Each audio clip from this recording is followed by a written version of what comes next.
Welcome to listeners to the Telepathic Broadcasting Circle. It is a beautiful setting for the wedding of the year, ladies and gentlemen. A beautiful setting. Literally dozens of delegates from across the north of England, as well as from the furthest reaches of civilised Britain. And from Cornwall too. As I look out across the rolling green lawns of Linghorn Palace, I can see the groom, the Honourable Earl of Damonia, looking most distinguished with his somewhat prominent upper teeth, expertly pomaced, and his more frontal nasal hairs all clipped back to under 7 inches, especially for the occasion. And now the beautiful bride, the Lady Morgana, steps up the aisle, regal in her black gown, black tiara, black shoes, black leggings, black makeup, black earrings. My word, but she looks every inch a lady on her wedding day, doesn't she? And her face lighting up into a fierce scowl, the epitome of marital bliss. Well, Morgana, may I congratulate you. I never thought I'd see the day you allow a mortal man to make an honest woman out of you. You came all this way just to taunt me, Merlin. Taunt you? Morgana, nothing could be further from my thoughts. I came to your wedding because I was invited. By you, I assume. Dragon's breath, you didn't imagine I wanted you at an occasion such as this, did you? Not after everything that you did. After all these centuries, you still hold me responsible for the death of your father. What happened to the Duke of Cornwall was Eutha's doing, not mine. And who helped him? Who cast the spell that deceived my poor mother? Who... I did nothing to help Eutha slay your father. Whatever you say. On the day I slay you, I'll make sure Mogdred does nothing to help me. That will be fair. I truly thought you invited me as a peace offering, that we could become friends. How naive of me. Very. Who did invite you anyway? I can't imagine. May I ask, why did you choose to marry the Earl of Damonia, of all people? I would have expected you to have a more cerebral taste in men. Oh? You doubt my new husband's intellectual calibre, do you? Well, it's hard not to doubt the calibre of one who buys a painting of a dolphin wearing a crown, thinking it's a portrait of the Prince of Wales. I'll grant you that. I wish the choice for this marriage were mine, but... Ah, Merlin. Oh, greetings, Dungeon Master. Moving ceremony, wouldn't you say? Yes, I could have wept. I hope you'll forgive me, madam, if in your case I forgo the traditional privilege of kissing the bride. I can live with that disappointment. Tell me who invited you. Ah, so it wasn't you. I didn't think it was, somehow. Tell me, Morgana, you said just now that the marriage wasn't your decision. Whose was it? Why do you want to know? Because this whole wedding is a mystery to me. I can't begin to understand why you agreed to marry anyone as a fish as Damonia, or why you were among the guests. If I knew who was behind this whole business, it might give us a clue. I have been paid to marry him. Paid? Paid? Who paid you? Your darker self, Merlin. Mogdred? You're taking orders from him? Yes, and I'm sure that brings great satisfaction to you. Once again, my family is soiled by your meddling. You accepted the payment, Morgana. If you'd been soiled, I'd say it was your own choice to roll around in filth. Leave me be, both of you. This is unsettling. Why would Mogdred use Morgana as a wedding of convenience? Well, if anyone can answer that, it's you. I see no reason for concern anyway. If this expels Morgana from my dungeon for a while, the greater game will be less of a strain to observe without her pompous shrieking. Mogdred remains my concern, and he will still be there. And it would be very easy for him to find a new apprentice if he wanted. I would hardly call Morgana his apprentice. You forget, Treguard. She was my apprentice centuries ago, before my nature was bifurcated by circumstances. And as Mogdred is merely my darker half, it is reasonable to assume that Morgana would work for him under the right conditions. You worry too much, Merlin. I know. It's my way of compensating for dungeon masters who insist on seeing a joke in every disaster.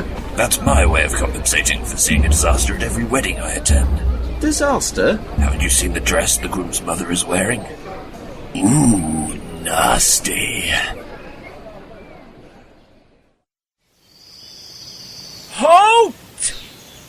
Let me see your invite. Gumboil the irrepressible guards the way, and no one gets by without an invite. Well, where's your invite?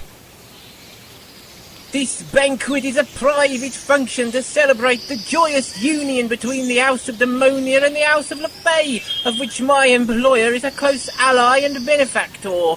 No one may pass to join in the revelries without an invitation at my employer's command. Leave at once, or you go on the chopping list, and your extremities go on the chopping board. That showed 'em. Did you see the way they turned and fled in the face of superior forces, Skarkill? I ain't impressed. And why not? Because that woman you've just chased off must have been 70 if she were a day. Does you have to take your job so serious-like? What does that mean? It's a wedding. It ain't like we're guarding the crown jewels or nothing. Ha! Only a young newbie like you could say something like that. You have no idea some of the things my boss has had me guarding in my time. It's only by my bold, efficient devotion to duty that I stay in best trim and shape to discharge my onerous duties. Right. Fancy nip of ale? Ale? Ale? What kind of attitude is that? Ale is an intoxicating substance. It's bad for concentration, it's bad for the stomach, blurs vision and speech, and ruins reaction times. It's completely wrong for any guard to quaff ale on duty. Okay, it's just you shouting a bit. Not very lovely. I thought a drop of ale might calm you down a bit, like. This is not anger! I am just exerting my seniority. Right. How about some dungeon juice then instead? No! I do not... Hang on. Just how much alcohol have you got with you? Just a couple of flasks. I don't know what that Morgana of yours thinks about these things, but the Earl, he doesn't mind having a drink or two to lighten the boredom, if he knows what I mean. Now don't get me wrong. I ain't saying Morgana's uptight or nothing. I mean, she's your boss, not mine. You'll know her better than I ever will. But it's just us that works at Demorny Castle. We're not always under the thumb, if he understands. And it just occurs to me that you shout a lot like. And it's just wondering whether the routine's a bit too stressful for you where you works. Certainly not. Gumboil the Immovable is staunch in his devotion to duty and is never distracted by... Wow, that dungeon juice smells strong. Strong? This is just the stuff we're allowed to drink on duty. You should sniff the stuff in the cellar of a Demorny. They plug the flagons with cast iron corks. Nice. Not just nice. Lovely. But you wouldn't be interested in that, like. You've got your duty to think about here. Yes, you're right. Well, I don't suppose a drop or two would hurt. Course not. I mean, it ain't hurt me so far, has it? Ah, that's good stuff.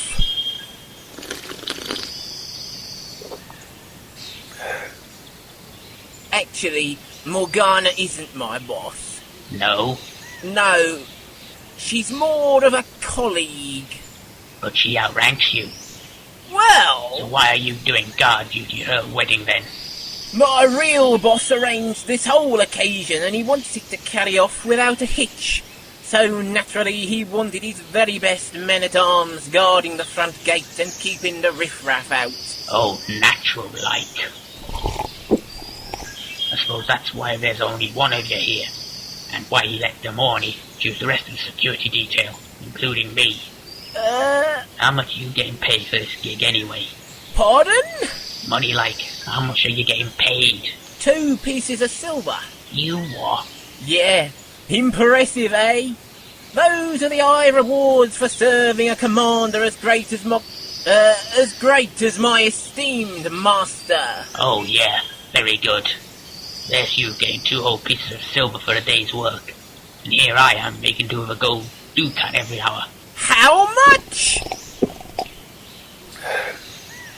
I tells you something, Gumboil, and you won't even have to pay me a single silver piece for it.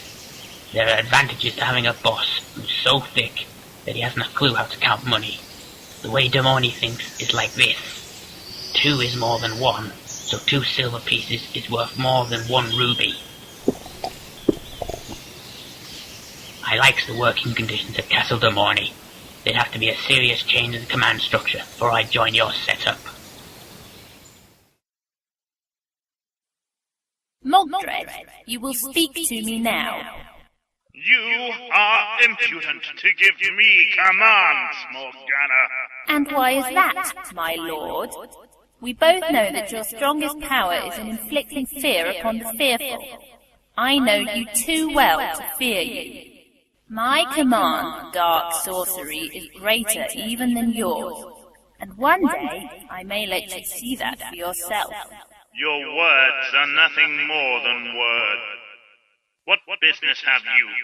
I have kept my side of our bargain, Mogdred. The marriage with Daemonia is joined, and your precious alliance is sealed. Excellent. Both Treguard and Merlin were present at the ceremony. Was that your doing? Of course. The invitations were sent to them under my instruction. Why? Their absence has kept their attention away from the dungeon for several precious days, during which I have been able to work great sorcery upon it without interference. When it next comes into phase, its new manifestation will be very remote from what was there before. I see. And thanks to the alliance you have so skillfully constructed, it would allow me to spread my influence across the kingdom. I don't see how. You will, when you see what the Dungeon of Deceit has become. And what of your side of the bargain? My side? Your bargain with me, Mogdred. I agreed to this ridiculous marriage under condition that you would grant me means to command the Dream Caverns. And you shall have them, my dear. Spellcasting. T-R-A-N-S-S-E-R.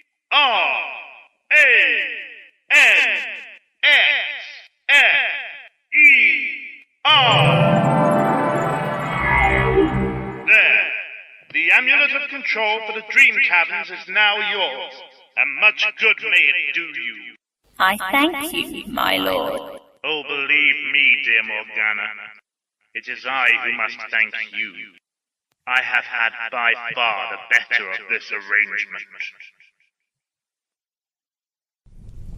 One seldom deigns to offer more than a one-word answer these days, of course. One's more detailed attempts at explanation are usually met with bewilderment.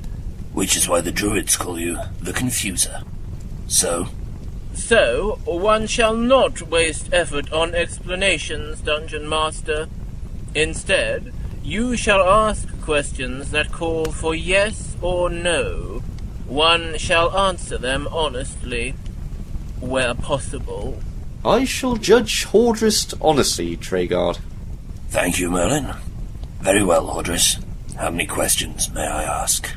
As many as it takes you to break the rules. What rules? That question does not call for yes or no. You have broken the rules, and the questioning ends here. Just as an example there, you understand. You may begin your questions, Dungeon Master. All right. Will Morgana return to the Dungeon of Deceit? No. Has she been replaced? Not to my knowledge. That answer is not a yes or a no. No, then. Will she be replaced? It seems likely, yes. Do you know whom she will be replaced with? No. Do you know when the next season of the Greater Game will begin? Yes. Is it soon? Yes. Will it be a matter of a few days? Yes. And the path to the future world that lies above our own, will that open once more? Yes, the Fleolan Sheld is already primed. Although with Merlin here, you hardly needed to consult one about that. Humor me. I need to know exactly what Mogdred plans to do. To continue to defend, or to attack? Are you asking, or thinking out loud? I'm asking whether you know. Yes. Well? That is not a yes or no. It is a simple one-word answer, as you said. Attack or defend? Which is it to be? Defend? Still to defend. He wishes to retain what he already possesses, rather than to gain more. Why does he take such a passive role? I believe I can answer that. That stands to reason. When the dungeon is in phase, that is when Mogdred is most threatened. When your dungeoneers can approach his realm and menace him. When it is out of phase, that is the time when it shifts, changes, grows. Already the dungeon paths are spread beyond this castle, uniting them to elf lands such as Vanburn. Mogdred's influence spreads further and further through the land, simply by him staying in one place and consolidating his control of it. One day in the years to come, the Dungeon of Deceit will spread beyond the lands of Dunshelm, and Mogdred's influence will spread with it. But he does not control the dungeon. I am the dungeon master.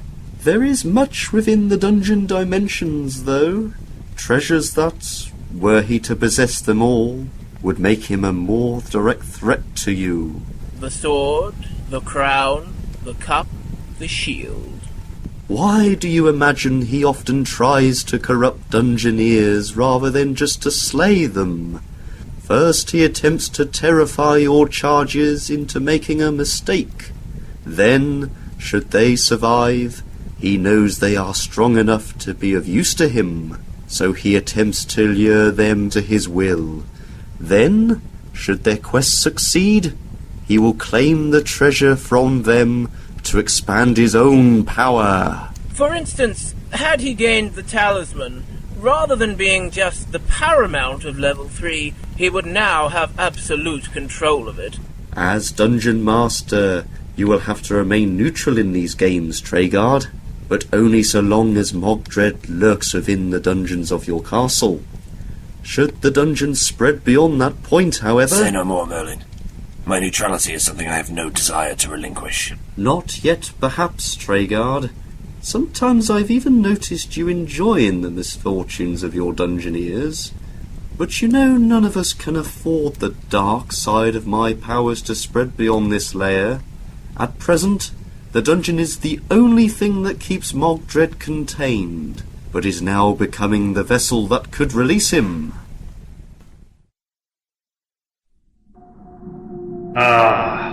Can you not sense the power in this place, my dear? I sense much, my lord. What is this fortress called? The Tower of Time. I cannot step beyond the Dungeon of Deceit, but as we have found that I can now stand on the flagstones of so remote a castle as this. It can only mean that the dungeon has grown, precisely as I designed. It has grown far beyond its old limits, and even now Hardbit is reforming below our feet. That is the power you sense, Malice. Is it not glorious? I have never known power like it. So full of tangents, so full of possibilities. What can it mean? The dungeon that the Gruach enchanted is limitless in what it can be, but as the magic V-Tira fades, it hibernates once more, and like the caterpillar in its chrysalis, it only awakens long after, reborn in a new form. But that would mean that the dungeon has nearly finished reforming itself. The next era is about to begin. Yes, very soon now. Perhaps only a few hours. Come, my dear. We must observe the dungeon's new shape and acquaint ourselves with it.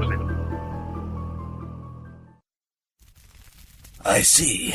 I'm most glad that you see, Master. Actually, on second thoughts, I don't see. What was your name again? Picanostra Ligaroska Chogafanza de Ville, Master. Somewhat difficult to pronounce in the mortal tongue, no? Yes, that's why I asked you to repeat it. I was happy to do so if it helped, Master. Not much, no. And I still don't see why you're here. My master, the noble King Aron of Anwin Wood, has sent me here to be his emissary to Nightmare Castle. I am to serve as your seneschal. That's the bit I don't understand. I'm sorry, what was your name again? Picanostra... Well, just call me something similar but easier to remember for now, Master. It's what mortals usually do when trying to converse with elves, and, truth be told, I'd feel more comfortable if you weren't to use my calling name anyway. Very well, I'll call you... Oh, I don't know. How does your name begin again? Picker, Nostra, Ligger. Fine, I'll call you Picker Nostril. Oh, must you? On second thoughts, maybe not. How about... Pickle? Pickle? Well, I would have liked something a little more respectable. If it's to be something easy to remember, it needs to be something you remind me of. Respectability isn't necessarily one of those things. But I do remind you of vegetables garnished in old vinegar? Anyway, as I was saying, Pickle. Last time I met Aron, I extracted an oath of fealty from him, one I suspect he'd like lifted. Why is he now sending me gratuitous servants? 'Tis not my place to question the word of a king, master, least of all the word of one who has reigned Elfland since the dawn of mortal time. So in other words, he sent you here to spy on me. Spy? No! No? Well, if he did, he forgot to mention it to me. In truth... Yes? Well, in truth, master, he did mention that I should report back to him the moment I hear anything about... About what? Come on, Pickle, spit it out. Well, he said if I ever find out where the errant Lady Velda is hiding, I should inform him straight away. She went missing a little while after the breach formed between your dungeon and the Elflands. The king thinks she has turned renegade again. Velda? You can tell Aron I've seen nothing of her since the last era of the dungeon ended. If that is all the business you have here, Sprite, you may as well leave. I still have my assignment, master, to keep watch on the dungeon to see if she returns to it. In exchange for being allowed to investigate, I can help you administer the dungeon. I don't need help with that. Of course not, master. I suppose you're right. I might as well go back to the Greenwood then. Nothing new in me being unwanted, of course. Actually, I have a suspicion that the king sent me here just to get me out of his hair for a bit. Oh, he'll be most angry with me when he sees me back again so soon. I imagine he'll roast me alive over the flames of a stone salamander for a few days before exiling me for failing in my duty here. How can such a cold heart dish out such fiery treatment? Most cruel. But that's not your concern, is it, master? I apologize for rambling on. I'll be on my way, I suppose. Oh, all right, Pickle. You can stay. For a while. I can? Just long enough to convince your king that you're doing a good job, mind. Why, thank you, master. Oh, I'm most grateful. Yes, well, I suppose I could do with some help keeping the Book of Quests up to date anyway. Consider it done, master. We elves are all excellent at record-keeping. Just remember, Elfwit, that there are rules here. 5 in particular apply to you. First, when a dungeoneer is on a quest, you may not interfere in it in any way. Clear? I shall be the soul of discretion itself. Second, when I give you an instruction, you obey it instantly and fully. Clear? I understand perfectly, master. I shall be the embodiment of obedience. Third, you will keep in mind at all times that you are an assistant, and that I am the dungeon master. Therefore, you will not infringe on my prerogatives in any way. Clear? I will always know my place, master, and never shall I step beyond those bounds. Fourth, make sure you are never late to perform your duties as Keeper of the Book of Quests. Clear? Well, my whole purpose of being from now on is to serve as Keeper of the Book of Quests, master. It would not be possible for me to be late to discharge those duties when I have no other purpose to keep me from them. And fifth, try to keep at least one of those 4 promises. Keep one of them? Well, that's a bit of a tall order.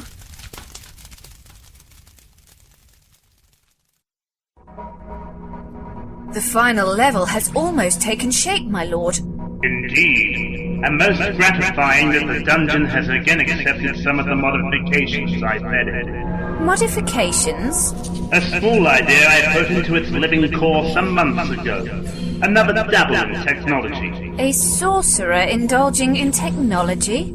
I did not expect approval from you, Malice, nor do I require it. But why did it surprise you? You think the Corridor of Spears and the Ultimatum were the offspring of pure sorcery? No, my lord, but... And who do you think created them? What have you created this time, then? A new device from the foundry of Castle Daemonia. Something to cut Merlin's nasty little whelps down to size. None but the fleetest dungeoneers shall reach the furthest sanctum of the catacombs now, where you and I shall be waiting for them.